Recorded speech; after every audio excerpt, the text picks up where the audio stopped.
पंचकुला से विधायक व विधानसभा स्पीकर ज्ञानचंद गुप्ता ने पंचकुला भाजपा दफ्तर में लगाया आज जनता दरबार, जहां पर लोगों की जन समस्याएं या किसी भी तरह की समस्याएं जो विभाग से संबंधित हो या किसी तरह की जन समस्या, उन सभी को सुनकर उनका कई समस्याओं का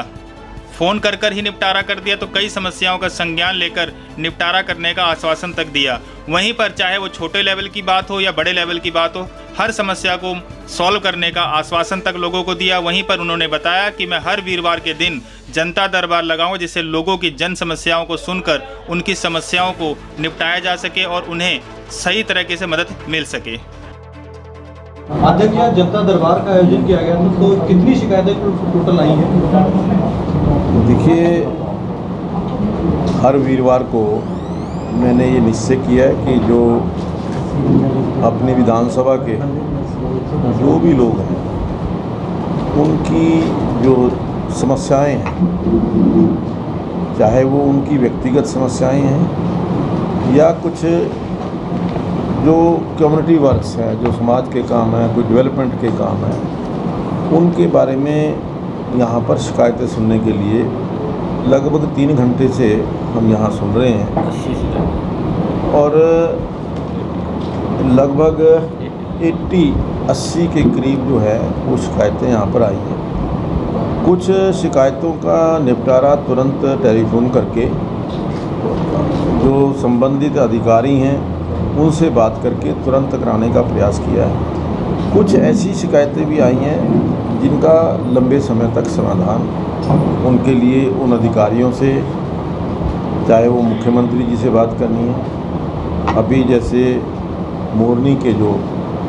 होटलर्स हैं, जो पीछे उनको नोटिस इशू हुए थे, मुख्यमंत्री जी ने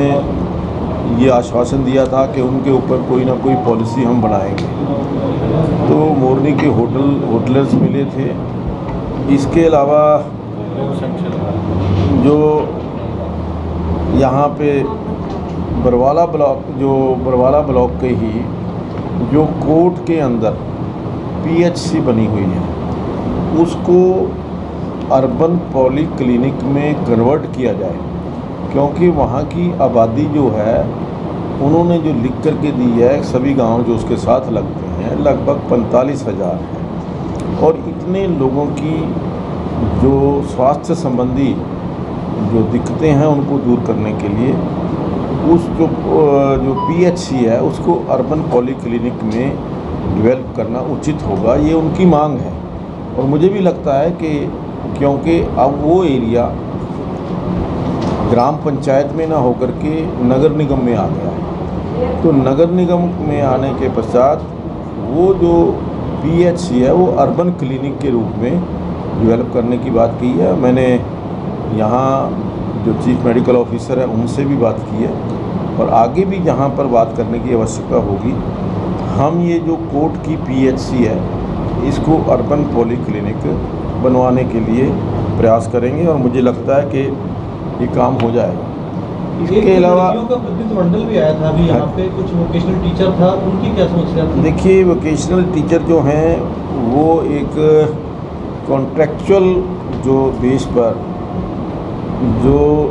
ये कॉन्ट्रैक्टर्स हैं उन्होंने उनके द्वारा भर्ती किए गए थे, उसके पश्चात उनको हटा दिया गया था।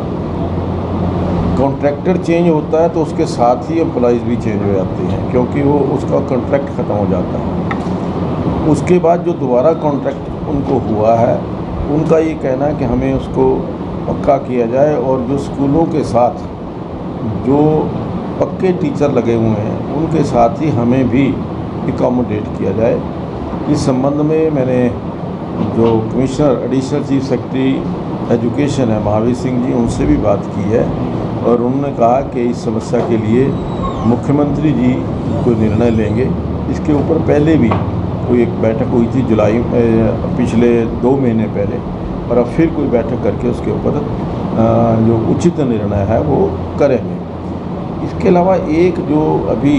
बरवाला गांव के लोग वो आए थे कि वहाँ पर 1 एकड़ ज़मीन जो पहले एनक्रोच थी, जिसके ऊपर कब्जा किया हुआ था लोगों ने, वो पंचायत ने खाली करवाई। उस ज़मीन के ऊपर कोई पार्क बना करके वहाँ पर कोई कंप्यूटर का एजुकेशन सेंटर जो बच्चों को पढ़ा सके फ्री के अंदर, कोई सिलाई का सेंटर बच्चियों के लिए, या कोई अच्छी लाइब्रेरी, और उसके साथ साथ पार्क के अंदर बच्चों का खेलने के लिए इक्विपमेंट। तो इस प्रकार की उन्होंने एक मांग की है, तो मैंने उनको कहा है, BDPO से बात की है कि तुरंत इसके ऊपर हम निर्णय लें, और अगर पंचायत वहाँ की चाहती है, वहाँ के लोग चाहते हैं, तो मुझे लगता है कि वो जो 1 एकड़ ज़मीन के ऊपर पार्क बनवाना उचित होगा। आज मोरनी की आपने बात की, अभी तो मोरनी में थोड़ी देर पहले लोगों ने सड़क जाम कर दी थी, बसें नहीं चल पा रही वहाँ पे, मोरनी की तरफ बसें प्रॉपर नहीं है, काफ़ी हंगामा हुआ वहाँ पे। ऐसा है कि ये पहले जो कोविड काल के अंदर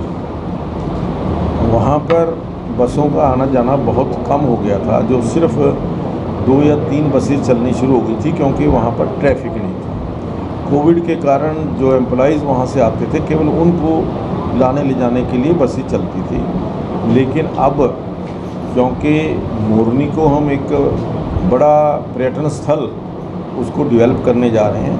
तो हम वहाँ पर निश्चित तौर पर जो बसेस की आवश्यकता है जो भी वो हम पूरी करेंगे। और वहाँ पर जैसा आदरणीय मुख्यमंत्री जी ने अभी पैराग्लाइडिंग और ट्रैकिंग वगैरह की जो ये शुरुआत की है, थोड़ा सा समय इनके अंदर लगने वाला, जो पूरी तरह से ऑपरेशनल हो जाएंगी। मैं समझता हूँ कि बसों की कोई कमी हमारे पास रहने वाली नहीं है, क्योंकि आज मैं समझता हूँ पंचकूला ज़िला के अंदर जब से पंचकूला में हरियाणा रोडवेज़ का डिपो अपना बना है, पहले 50 साल तक पंचकूला में हरियाणा रोडवेज़ का डिपो नहीं था। हमारी सरकार आने के बाद आदरणीय मुख्यमंत्री जी ने पंचकूला में रोडवेज़ का डिपो मिलाया। अभी 167 बसेस हैं, 40 बसेस और आने वाली है, और मैंने लिख करके भेजा। अभी हमने 10 बसेस का जो है यहाँ पर सिटी बस सर्विस शुरू की है सेक्टरों के अंदर। इसके अलावा हमने 40 बसों की और डिमांड की है, ताकि जो रूट अभी कहीं पर ज़रूरत है वो बसों की कमी को पूरा किया जा सके। Thank you sir.